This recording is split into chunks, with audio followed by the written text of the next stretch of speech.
अस्सलाम वालेकुम दोस्तों, अक्सर औकात एग्ज़ाम में क्वेश्चन आता है चूज़ द करेक्ट डायग्राफ। तो स्टूडेंट इस क्वेश्चन पे कंफ्यूज हो जाते हैं, उनको नहीं पता होता कि ये डायग्राफ क्या चीज़ है।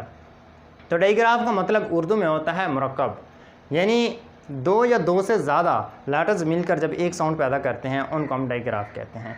आपको याद होना चाहिए कि इंग्लिश में टोटल 26 लेटर्स होते हैं और उनमें से जो 5 लेटर्स हैं ए ई आई ओ यू, इनको हम वावल लेटर्स कहते हैं। वावल के अलावा बाकी जितने बचते हैं 21 उनको हम कंसोनेंट कहते हैं।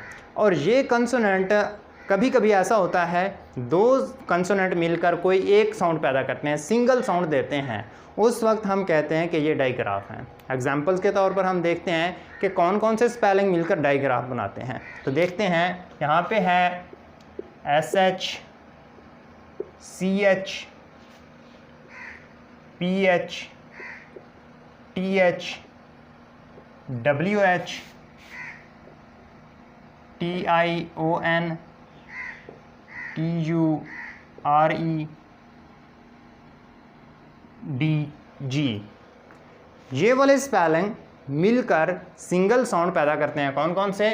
SH CH PH TH WH TION TURE DG।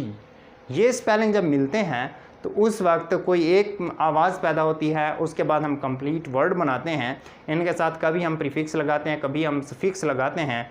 तो आगे चलकर हम इनके एग्जांपल्स देखते हैं कि डायग्राफ CH SH PH इनसे कौन कौन से वर्ड्स किस तरह बन सकते हैं। अब मेरे सामने डायग्राफ की कुछ एग्जांपल्स मौजूद हैं, तो हम देखते हैं कि कौन सा डायग्राफ कौन सी साउंड पैदा करता है और उनके एग्जांपल्स क्या हैं। जिस तरह ये DG है तो ये साउंड पैदा करता है उर्दू में जीम की। इसी तरह ये SH आ गया है तो ये उर्दू में शीन की साउंड पैदा करता है। इसी तरह CH आ गया है तो ये चे की साउंड पैदा करता है। इसी तरह PH अगर आ गया है तो ये फे की साउंड, और TH ये थे की भी साउंड पैदा करता है और दाल की साउंड भी पैदा करता है। उसके बाद WH है तो ये वा की साउंड पैदा करता है, और TION ये शन की साउंड पैदा करता है। इसी तरह TURE ये चर की साउंड पैदा करता है।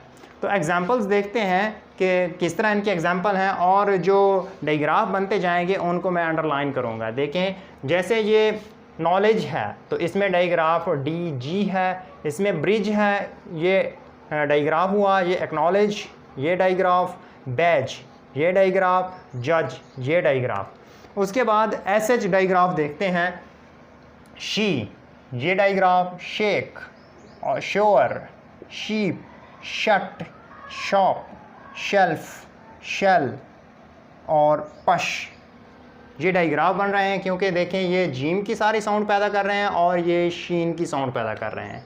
उसके बाद CH जो कि चे की साउंड पैदा करते हैं, उनको देखते हैं, चेन, चेयर, चॉट, चेस्ट, चैंस, चैंस भी बोलते हैं और चांस भी बोलते हैं। उसके बाद चेक, लंच, पंच और चॉर्म, ये CH साउंड CH मिलकर चे की साउंड पैदा की है। उसके बाद आगे देखते हैं PH जो कि फे की साउंड दे रहे हैं, फोन, फोनिक, फोनिक्स और फेज, फ्रेज और फिज़िक्स और ग्राफ, ये PH ने अपनी फे की साउंड पैदा की है। उसके बाद TH है, ये कहीं थे साउंड पैदा करता है और कहीं दाल की साउंड पैदा करता है। दोनों एग्जांपल्स हैं।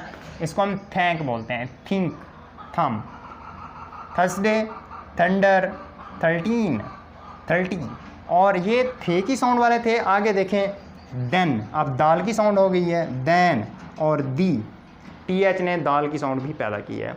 उसके बाद WH, H इसमें साइलेंट भी कह सकते हैं, क्योंकि ये डायग्राफ बनता है। डायग्राफ जब भी बनता है एक लेटर की साउंड आती है और दूसरा साइलेंट होता है।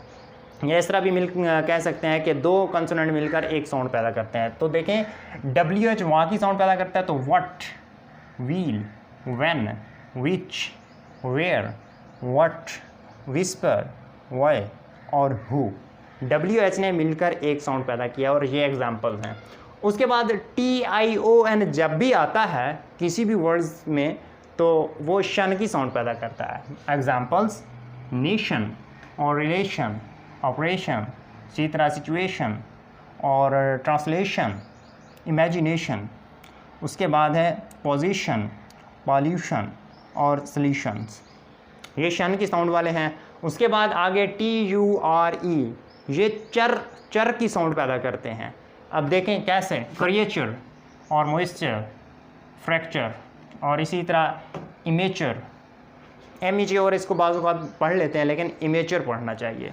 उसके बाद है जंक्चर और इसको अपर्चर, उसके बाद है अवर्चर और पंक्चर।